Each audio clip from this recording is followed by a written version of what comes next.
milagro veracruzano.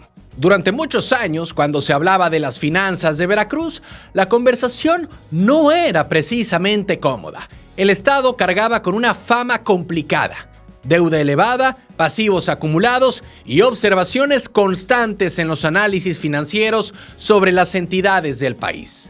Y hoy, la narrativa que está impulsando el gobierno estatal es distinta. Desde la administración se habla incluso de lo que algunos llaman el milagro fiscal veracruzano.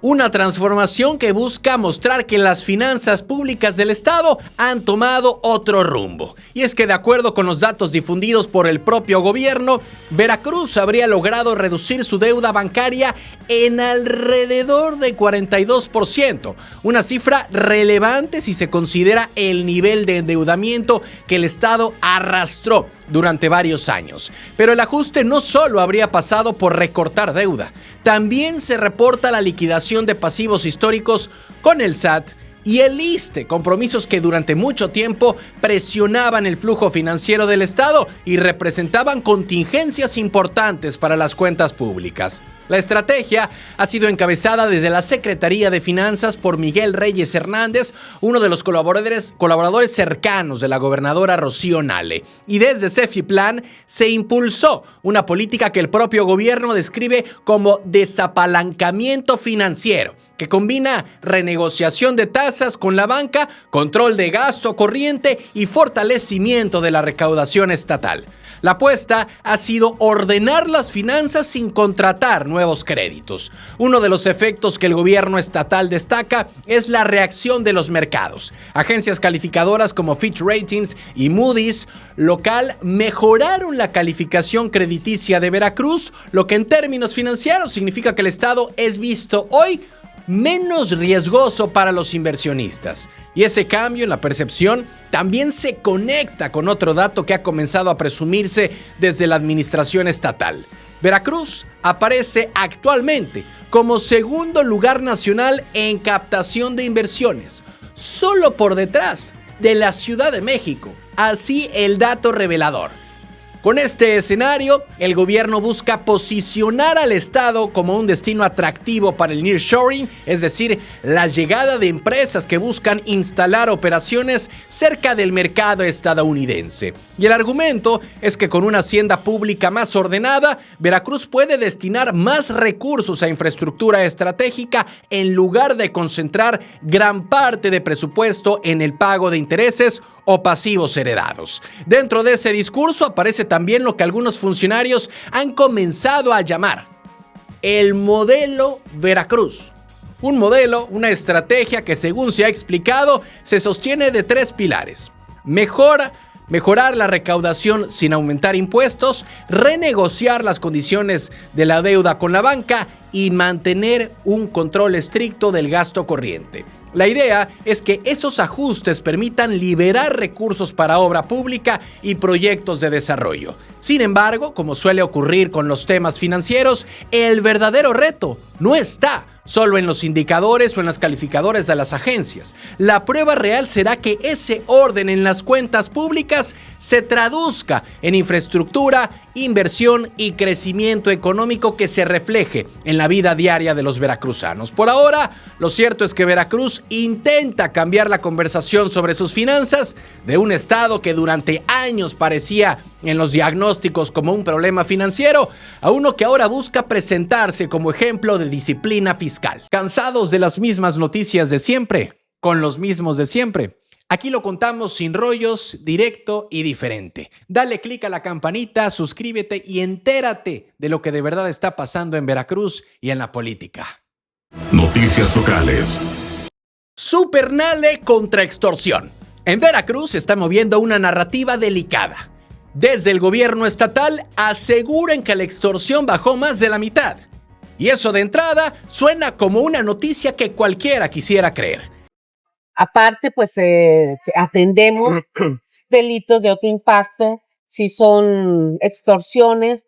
Somos el estado que más hemos avanzado en el combate a la extorsión. WEX hace un trabajo excelente en la fiscalía. Entonces tenemos una reducción significativamente ayer nos la mostraba el secretario Garcés, hemos reducido en el 2025, tuvimos más del 50% de reducción en el tema de extorsiones.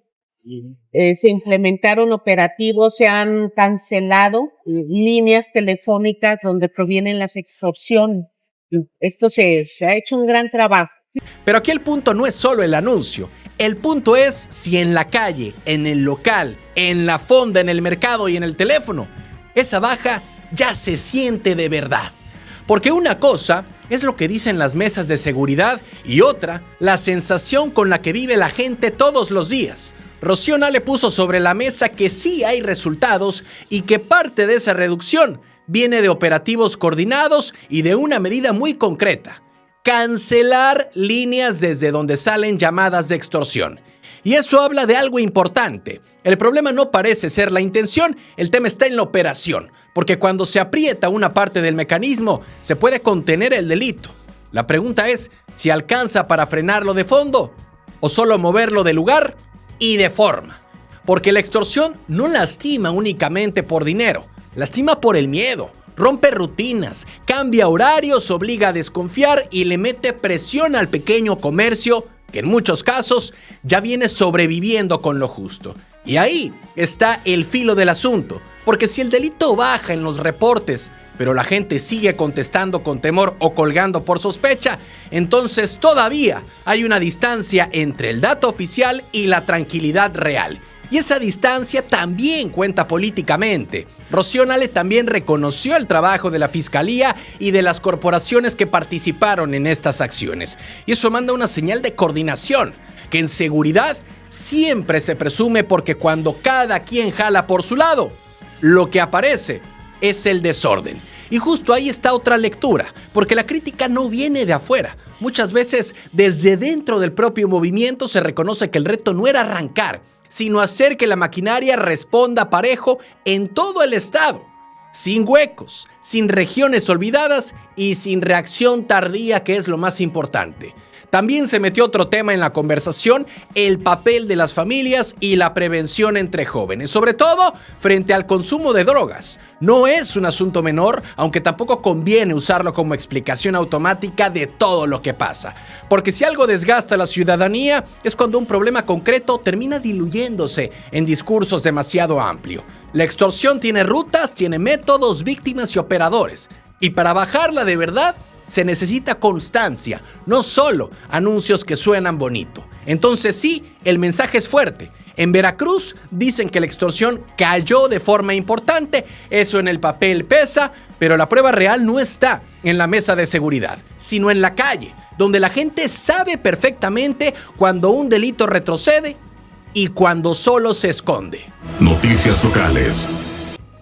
Barrenador llega a humanos en Veracruz. Sí, en Veracruz empieza a aparecer casos del gusano barrenador, pero no en ganado, en humanos. Sí, 8 confirmados en distintos municipios y el tema prende una alerta silenciosa, porque hasta hace poco la conversación estaba en el ganado. Y el problema no es solo sanitario, también es político y operativo. Porque cuando una plaga que parecía rural toca hospitales y colonias, la pregunta inevitablemente es si el sistema estaba realmente preparado. Los registros aparecen dispersos: Coatzacoalcos, Zaragoza, Veracruz Puerto, Tierra Blanca, Coatepec, San Andrés Tuxtla, Tecolutla y Huatusco. 8 municipios distintos y pacientes en su mayoría con enfermedades previas. Ahí aparece el primer foco rojo: diabetes, problemas vasculares, cirugías recientes o lesiones en la piel. Es decir, cuerpos vulnerables donde una herida pequeña puede convertirse en puerta de entrada.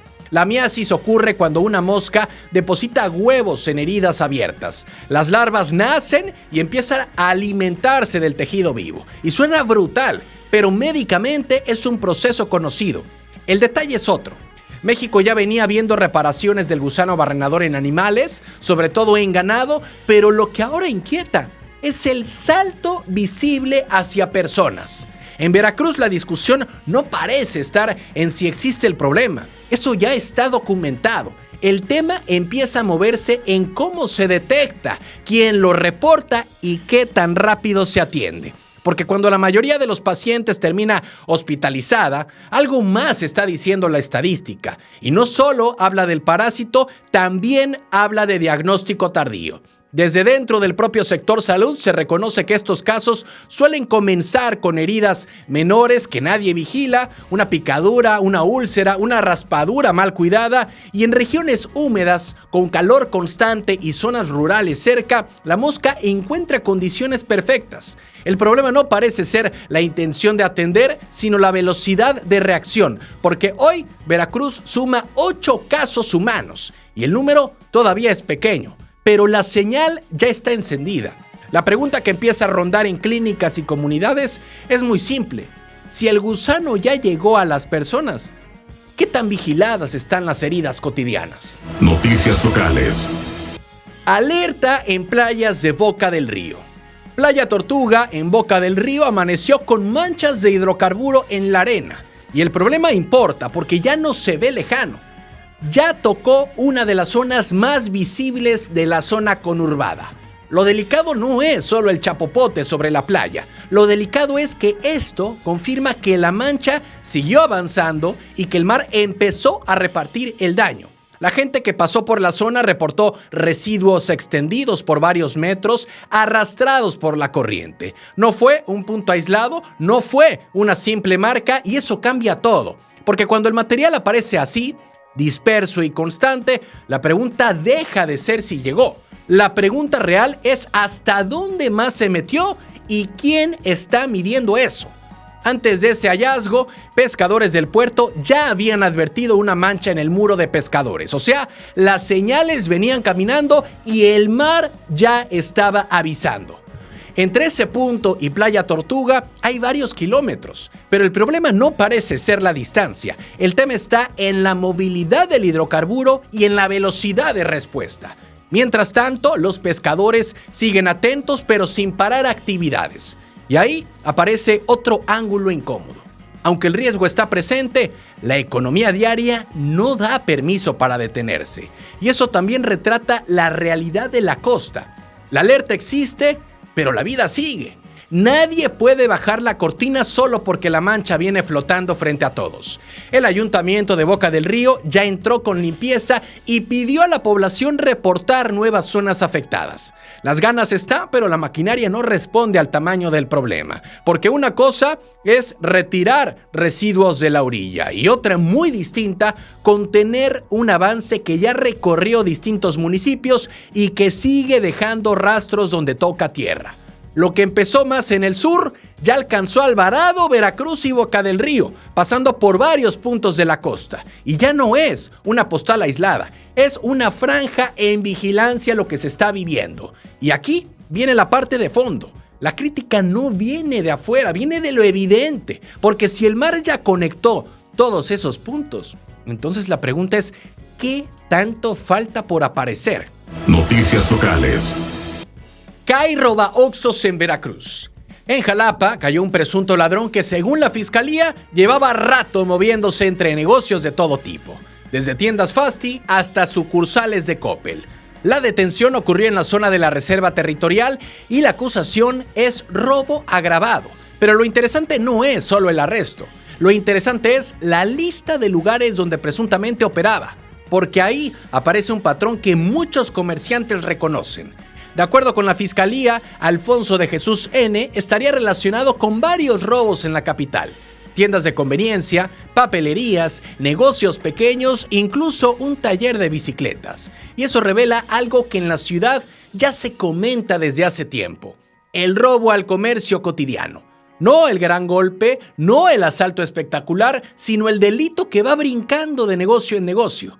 Casi siempre en zonas donde la vigilancia se siente intermitente. Eso es lo que ocurre en Jalapa, porque en la lista aparecen Fasti, Tony, tiendas, Coppel, Oxxo, una papelería, un negocio de agua y el taller Samurai. Comercios distintos, giros distintos, pero con algo en común. Todos forman parte de la economía diaria de la ciudad.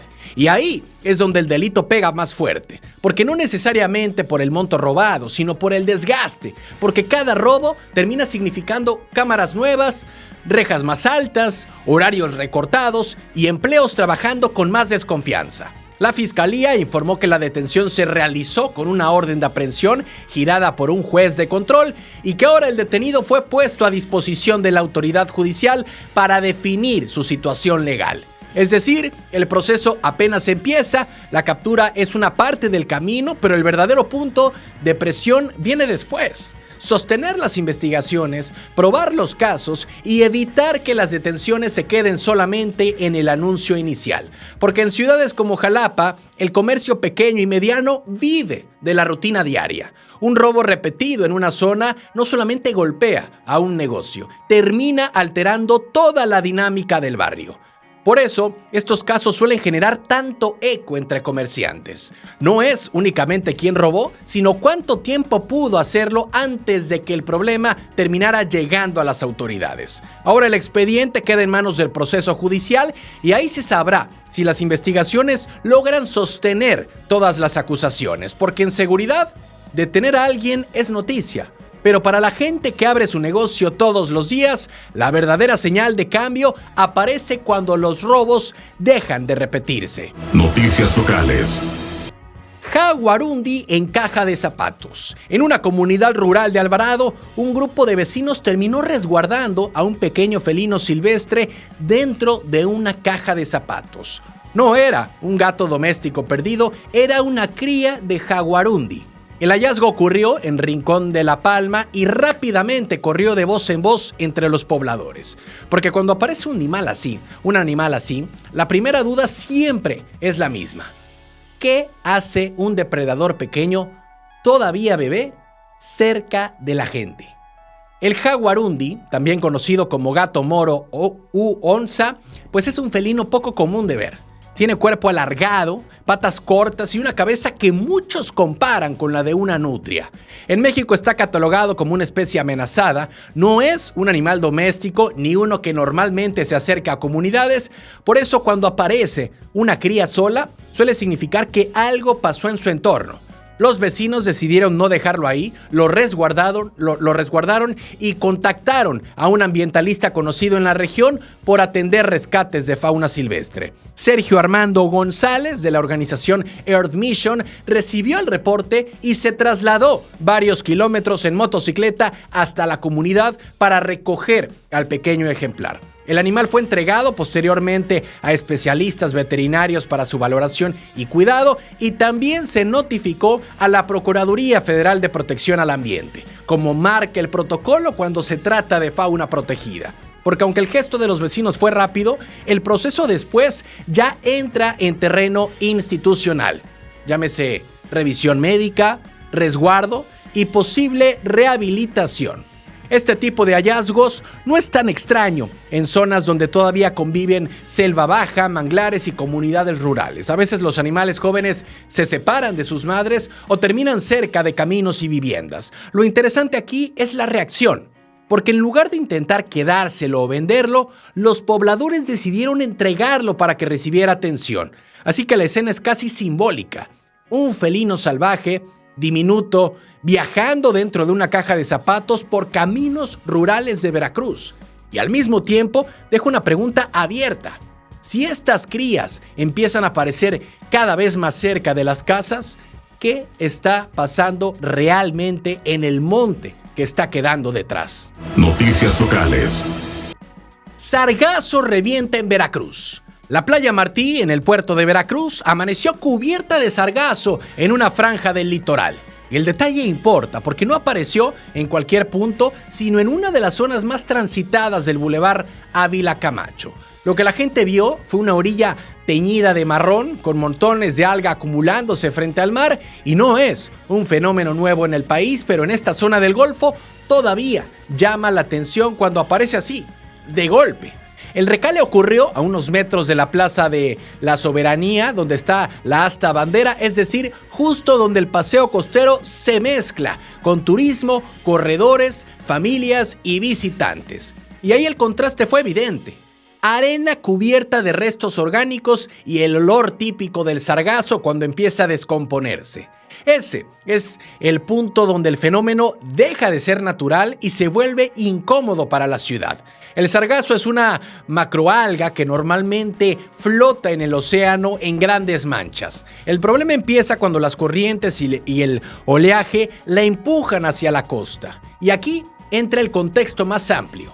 El aumento de la temperatura del mar y los cambios en las corrientes están alterando los tiempos en que estas algas llegan a las playas. Porque cuando se acumula en grandes cantidades, el sargazo no solo cambia el paisaje, también puede generar gases con olor fuerte y alterar algunos procesos naturales del litoral. Por ejemplo, puede complicar la inadación de tortugas o cubrir zonas de pastos marinos. Es decir, lo que parece solo una molestia turística también tiene efectos ambientales. Pero en una ciudad costera como Veracruz, el impacto más inmediato suele sentirse en la actividad turística. Una playa con acumulación de sargazo cambia la experiencia para visitantes y prestadores de servicios. Por eso la reacción casi siempre es la misma: retirar el alga lo más rápido posible antes de que el olor y la descomposición se vuelva protagonista del paseo.